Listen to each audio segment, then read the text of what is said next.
때로는 행복 대신 불행을 택하기도 한다. 김진명. 대학에 들어가면서 나는 한 가지 결심을 했다. 이 세상의 모든 책을 다 읽어보자는 것이었다. 그래서 나는 학교 도서관이 문 열 때 들어가 문 닫을 때 나오곤 했는데, 당시 나처럼 도서관에 하루 종일 있는 사람들은 한결같이 고시 공부를 하는 사람들이었다. 도서관에서 살다시피 하다 보니 서로 얼굴을 알게 되었는데, 그들은 내가 문학이나 사회과학, 철학, 물리학 등의 서적을 닥치는 대로 읽는 게 신기한 모양이었다. 도대체 저런 쓸데없는 짓을 왜 하나 하는 표정이었지만, 반대로 나는 그들이 이해되지 않았다. 이 넓고 넓은 지식의 보고인 도서관에서 수천 년을 쌓아온 인류의 역사와 사상을 완전히 외면한 채 좁은 고시 공부에만 매달리고 있는 인생이 측은하기만 했던 것이다. 이때 이후로 나는 나의 두 아들이 도서관에 가서 학교 공부를 한다 하면 별로 반기지 않는다. 아이들은 이게 이상한 모양이지만, 인류의 위대한 유산인 도서관에 가면 공부를 하는 게 아니라 책을 읽어야 맞는다는 게 나의 생각이다. 사실 인간에게 독서 이상의 양식은 없다. 독서는 단순히 정보와 지식을 얻는 게 아니다. 사람은 독서를 하는 가운데 세상을 보는 시각이 넓어지고 인내심이 키워지기 마련이며 자아 실현이 되고 있다는 강한 만족감을 얻는다. 게다가 독서는 세상에 대한 자신감과 스스로의 자존감을 키워주며 자신의 삶과 행위들에 의미를 부여하게 해주기 때문에 한마디로 내면을 강화하는 최고의 길이다. 나는 다양한 독서와 이에 따른 사색을 하면서 그전에 그토록 집착했던 물질적, 세속적 가치를 떠나 이 세상의 가장 우수하고 현명한 사람들이 매달렸던 문제들에 빠져들었다. 나는 누구냐? 어디서 와서 어디로 가느냐? 무엇이 옳으냐? 무엇을 할 것이냐 등을 늘 생각하며 어린 나이였음에도 정신의 지평이 크게 넓어졌다. 세상에는 돈을 많이 버는 성공도 있지만, 정반대로 돈을 적게 벌고 남는 시간과 열정을 다른 의미 있는 일에 쏟는 성공도 있으며, 남에게 인정받는 행복 대신 오히려 남의 시선에서 사라지는 행복도 있다. 그리고 한 권의 책을 들고 벤치에 앉는 소박함이 파티에서 모두의 칭송을 받는 화려함 못지않게 큰 기쁨을 준다. 내가 첫 작품 무궁화 꽃이 피었습니다를 써야겠다고 결심했을 당시, 나는 작가 지망생도 아니었고 습작을 해본 일도 없는 문외한이었다. 하지만 일단 펜을 들자 나는 무서운 속도로 글을 써나갔고, 글을 쓰는 동안 차츰 훈련이 되어 모두 3권으로 이루어진 이 소설의 마지막 권은 불과 일주일 만에 다 써버렸다. 요즘도 나는 2권짜리 장편소설을 2달이 채 안 걸려 쓰는 편이고, 소설의 주제나 소재를 선택할 때도 고민하는 법이 없다. 그냥 노트북 앞에 앉아 평소 머릿속에 있던 생각 한 줄기를 풀어내 키를 누르기 시작하면 바로 소설이 된다. 이 얘기를 하면 가끔 질문을 받곤 한다. 어떻게 그렇게 할 수 있느냐고. 곰곰 기억을 더듬던 나는 대학 입학시험을 마치던 해의 겨울을 떠올리게 되었다. 시험을 마친 후 밀려드는 해방감에 술도 마시고 여행도 하고 빈둥거리기도 하던 나는 무언가 재미있는 일을 하나 하고 싶었다. 이런저런 궁리를 하다 나는 이 세상에서 가장 어려운 책을 한번 읽어보자는 다소 따분하지만 재미가 있을 것 같기도 한 목표를 세우고 선생님들에게 뭐가 가장 어려운 책인지 물어보았다. 선생님들은 평소 그런 생각을 한 적이 없었는지 손쉽게 어려운 책을 추천하지는 못하였고, 자연히 나는 스스로 도서관을 찾아 이런저런 책들을 찾아보게 되었다. 그때가 1970년대 중반이었는데 나는 당시로서는 철학, 그 중에서도 비트겐슈타인의 트락타투스 로지코 필로소피쿠스가 가장 어렵다는 결론을 내리게 되었다.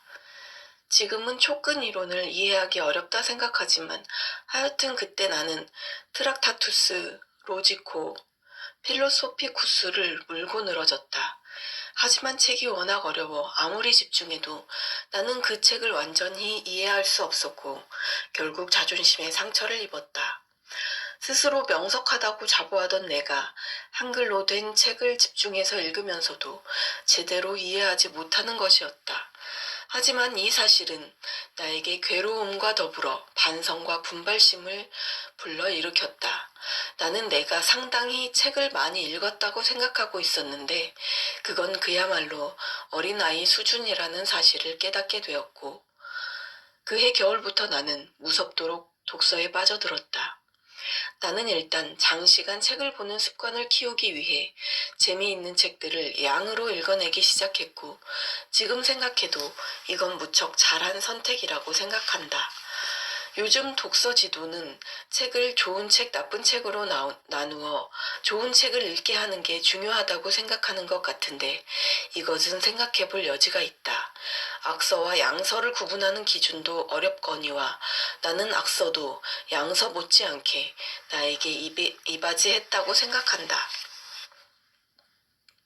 나는 만화, 문학, 사회과학, 철학, 종교, 자연과학을 가리지 않고 닥치는 대로 책을 읽기 시작했고 가장 어려운 책 한 권을 읽어보자던 나의 목표는 인간의 쓴 책이라면 모두 한번 읽어보자는 목표로 바뀌게 되었다.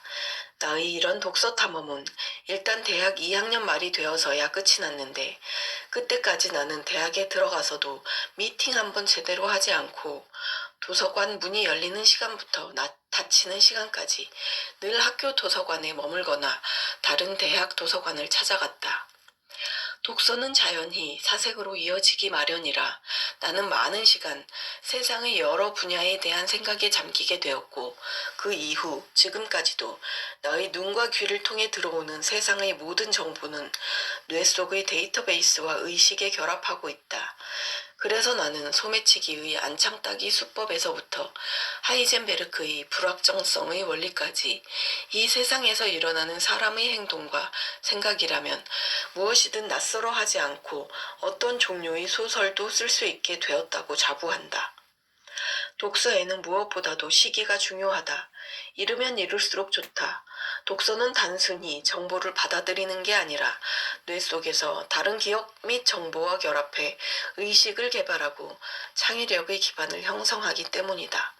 또한 어릴 때의 풍부한 독서만이 물리를 트이게 하는데 이 물리가 트여야만 비로소 형이상학적 복합사고가 가능하고 진리 규명이라는 인간의 최고 목표를 실현할 능력을 가지게 된다. 인간의 삶에는 여러 길이 있고 어떤 길에도 다 의미가 있다. 하지만 독서와 사색을 할 시기를 놓치고 난 인생은 어떤 성공을 거둔다 해도 아쉽기만 하다. 인문학이 추구하는 힘은 실용적, 실질적 학문과는 갈래가 아예 다르다. 의학이나 공학 등은 직업을 구하고 평생의 벌이가 되는 공부지만 인문학 공부는 사회에서의 쓸모와 연결이 그닥 잘 되지 않는다. 하지만 바로 이 지점에서 인문학 공부는 다른 실용적 공부에 비해 비교할 수 없는 힘의 우위를 갖는다. 어떤 힘을 갖느냐고? 그것은 바로 내면의 힘이다.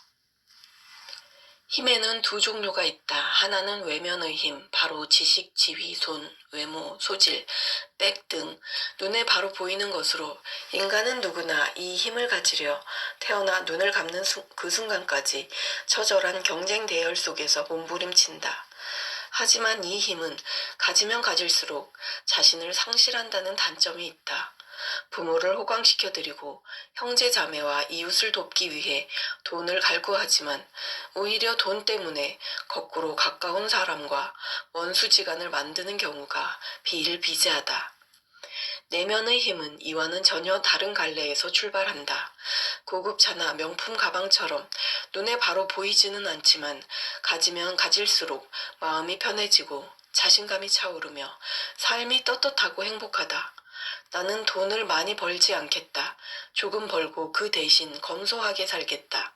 그리고 나의 열정과 시간을 의미 있는 일에 쏟겠다.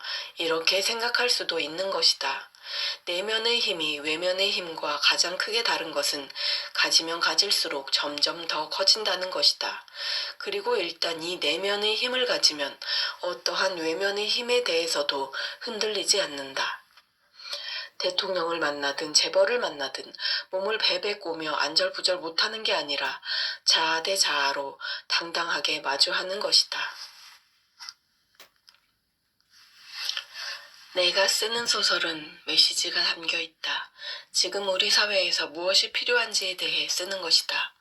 그런데 사회란 여러 사람들, 서로 다른 조직이 혼재되어 있는 곳이다. 굉장히 복잡하게 얽혀 있다. 나는 그 속에서 중요하다고 생각하는 부분을 뽑아내서 글로 쓴다. 사실 정상적인 사회라면 각각의 분야에서 다루어져야 할 이야기다.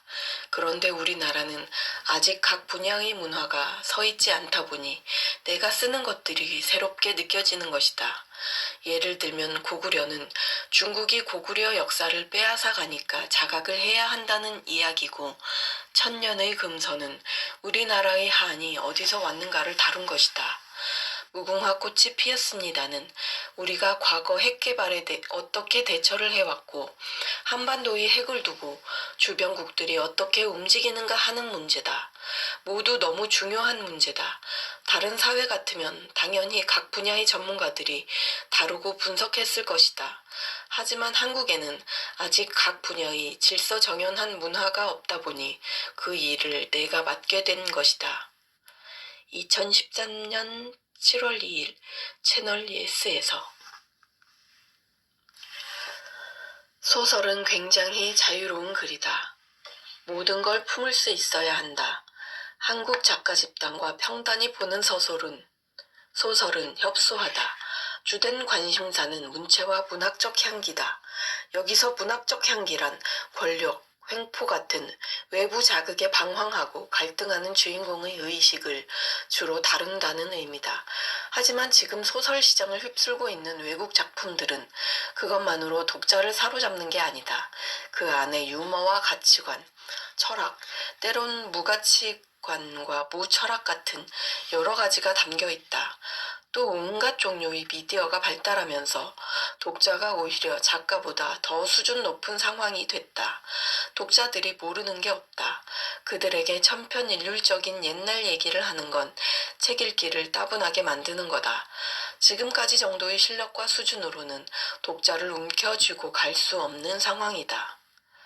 2015년 9월 23일 중앙일보에서.